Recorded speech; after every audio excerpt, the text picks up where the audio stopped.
Reputasi Presiden Ukraina Volodymyr Zelensky mulai diragukan sejumlah politisi Eropa. Ketua Partai de Botte la France atau Prancis Bangkit dan mantan calon Presiden Prancis Nicolas Dupont akhirnya mendesak pemerintahan Macron menghentikan pasokan senjata dan bantuan untuk Presiden Ukraina Volodymyr Zelensky.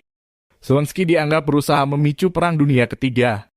Zelensky mengirim rudal ke Polandia dan menyalahkan Rusia untuk ini, hampir memprovokasi Perang Dunia Ketiga. Berhenti mendukung orang berbahaya ini.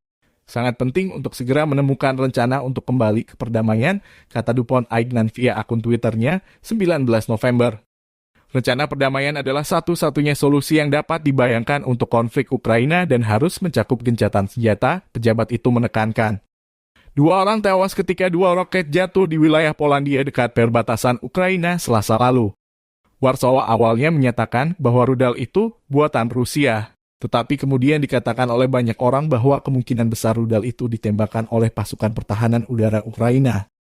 Kementerian Pertahanan Rusia menyatakan bahwa tidak, serangan yang dilakukan di dekat perbatasan Ukraina-Polandia. Dan puing-puing dalam foto yang dibagikan di internet tidak menyerupai senjata Rusia. Sekjen NATO Jens Stoltenberg menyebut serpihan senjata diduga kuat adalah S-300 sistem pertahanan udara milim Ukraina.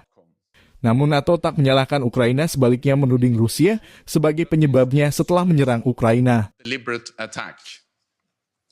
And we have no indication that Russia is preparing offensive military actions against NATO.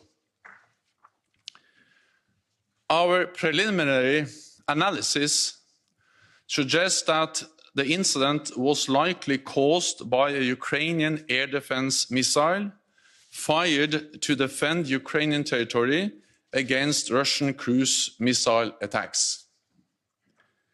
But let me be clear, this is not Ukraine's fault. Russia bears ultimate responsibility as it continues its illegal war against Ukraine.